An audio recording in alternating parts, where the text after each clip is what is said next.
The Ruckus is bringing the party to the Metro, June 7th and 8th at Adventureland Resort, with Friday headliner Chris Young. I've got some famous friends. Saturday headliner Jake Owen.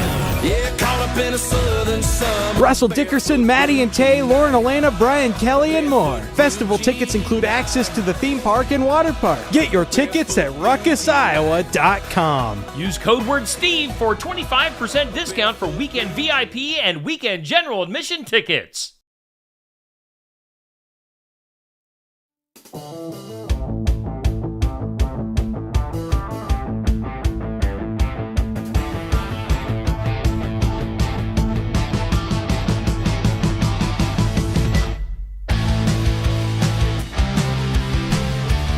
And welcome in. It is time for Real Talk here on Steve Shetler Media. There we go. Now we're all rocking and rolling on the screen. We got Real Talk with Aaron M. Fleming and Stephen K. Shetler. We're brought to us.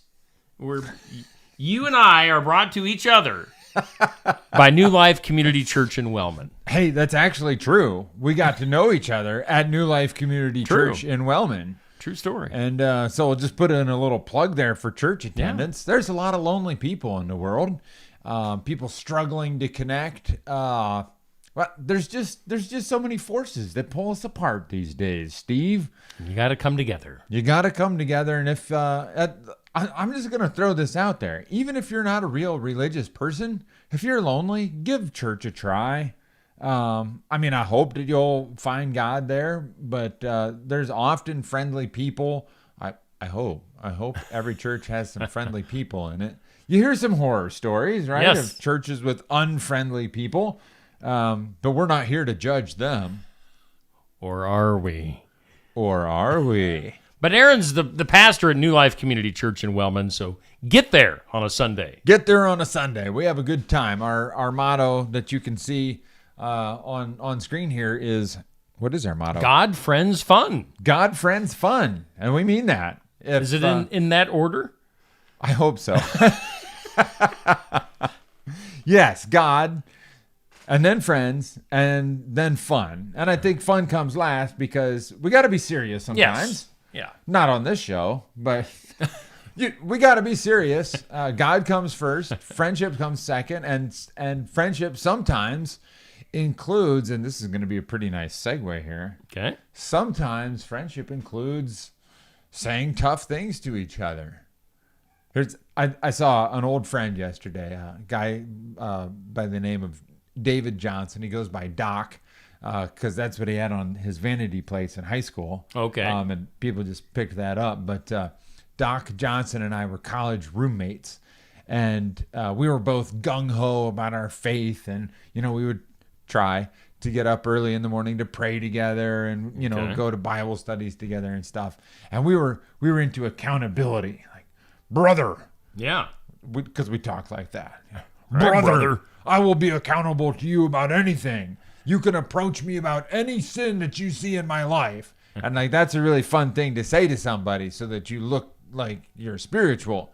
But one morning I got out of bed and Doc was sitting on our sofa with his Bible open.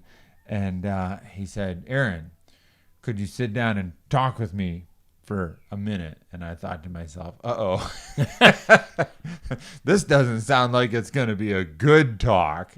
But I sat down and he said, hey, forgive me if I'm out of line here or if I'm wrong or misseeing something. But, Aaron, you have this girlfriend back home that you talk about all the time about how you love her and stuff. And I was like, oh, yeah, because I thought my girlfriend was great. I mean, I really did love her. Enough to eventually marry her. But Doc said to me, Aaron, you talk about how much you love this girl, but dude, you really flirt with a lot of people. And my first impulse was to just tell him to, I don't know. Like, mind your own business type of thing? Yeah. How dare you judge me? Yeah. I'm not flirtatious. I'm just friendly.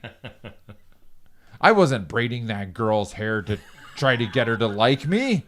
I was just doing that because her hair needed to be braided. Hypothetically speaking. Yeah. But that impulse. How dare you judge me? Have you ever heard that in our society, Steve? Oh, maybe once or 5 billion times. Yeah. Don't judge me. And you really can't judge me because Jesus said not to judge people. Or did he? Or did he? Or did he? Well, you can read all about it in Matthew chapter 6 and 7, but we thought we would zero in on that today because it's a fun thing to say when somebody gets up in your grill and is telling you that you're doing something wrong. You just be like, well, Jesus said you can't judge me, so whatever I'm doing is okay because don't judge me. I like that voice, by the way. Okay, we'll keep talking like this. Wait a minute. Are you being sarcastic? I am judging the voice that you're doing. Please quit doing Are it. you secretly judging me, Steve? No, it's not a secret. Oh, my goodness. Okay, let's consider that a failed experiment. We tried that once. Failed experiments in radio. What's Jesus talking about, though? I got to thinking about this because you posted something on Facebook. I don't really remember what it was, but it was something about... What was it? It was just a simple meme that I posted without any backstory, really. Just I saw it and I liked it. I thought it made sense and thought I would post it. It said something along the lines of, calling a sin is like calling a car a car. It is what it is. Okay. Yeah, I'll go with that. Like my friend sat down with me and said, dude, you're really flirting with a lot of girls. I guess I should finish that story. I sat there for a moment thinking of zingers and snarky comebacks and things like that. But he was right. He called a car, and I had to decide whether or not I was going to admit that a car was a car. Mm-hmm. And I did, and I started to try to change and be less flirtatious. And honestly, I think back, what kind of grief might that friend have saved me? Sure. By calling me out. If I had, I ended up becoming a pastor, and we've all heard horror stories about pastors who end up in bed with the wrong person. And where does that start? I'm sure it starts with what just looks like flirting, right? And what if my friend had never said that to me? Mm-hmm. How might my life have gone terribly wrong at some point? So, but I want to go back and think a little bit about what is Jesus actually talking about in Matthew chapter 7. And I want to suggest to our listeners, dear listeners, sometimes the chapter headings in our Bibles, which are not there in the original. Like if you go back to the original Greek or Hebrew, they don't have chapters and verses in there. Mm-hmm. Those are just aids for us to find something like, okay, where do I find that thing where it says don't judge? Oh, Matthew chapter 7, verse 1. That's not in the original. And sometimes those chapter headings kind of break up the flow of the thought. Mm-hmm.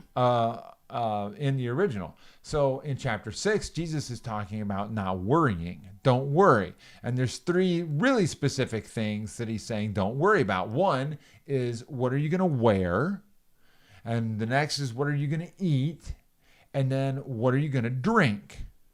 So he's talking about that. And then, boom, all of a sudden he's talking about don't judge people. And then a couple of verses later, he's back to talking about instead of worrying, pray and ask God for those basic things that you need. And he makes an illustration, like which one of you, if your son asks you for a loaf of bread, who would give him a rock? Well, nobody, except maybe a giant jerk. I'm not judging, but by the way, I did purposely just take a drink of my Diet Mountain Dew to see if you would judge what I was drinking. I'm not going to judge you at all. I'm just going to drink some of this water. Healthy water. I drank something that came from the streams of the mountain. You are drinking your water that came from the streams of the river. Yeah. And Mountain Dew just gets that natural yellow glow by running down the mossy rocks of the mountainside. Exactly. Thank you. Thank you for that. Anyway, continue. Where were we? We were talking about judging. Yes. So what if this whole thing about judging, where Jesus says, hey, don't judge each other, what if that's not about removing our own sense of morality and not being able to say, hey, friend, I think that what you're doing is wrong? And what if it's about our tendency to judge people about, like, oh, that guy's drinking Diet Mountain Dew. I can hardly be friends with him. Oh, my goodness. I can't believe how much Mountain Dew Steve drinks. How can he even call himself a Christian? Yeah. Do you know how many mountainsides have been destroyed so that he can drink Mountain Dew? That's good. I'm not judging people that actually talk like that. Not at all. Somebody make him stop. I'm not saying it. I won't say it. This is about not judging. This is not. Oh, okay. So, all right. Back to for real, Steve. Yeah. But how many times do we do that? We see somebody drinking something that we wouldn't drink.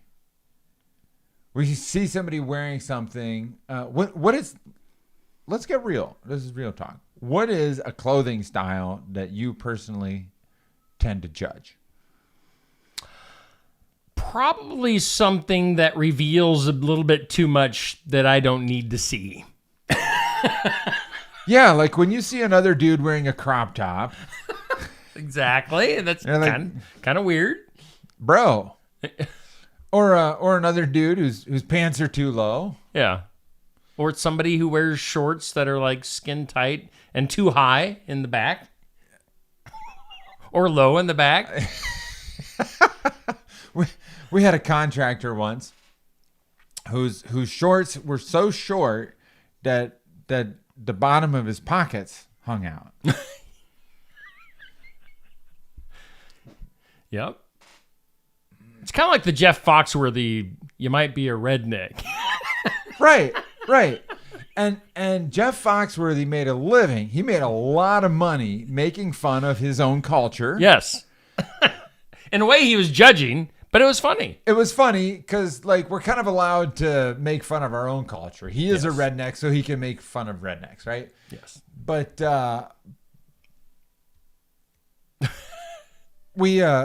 and here's the thing. Anybody that is dressed more nicely than me, if I go to church and I see some guy wearing a suit, I'm automatically, I think like, oh, who does he think he is? Why does he think he has to dress up like that? But then if I see somebody in dirty jeans, then I'm like, oh my gosh, why can't they have some dignity and anybody with more money than me, well, they must be pretentious. They must be a snob. Anybody with less money than me, oh, they must be lazy. Like, that's the kind of really destructive judgmentalism that I think that Jesus is talking about. Okay.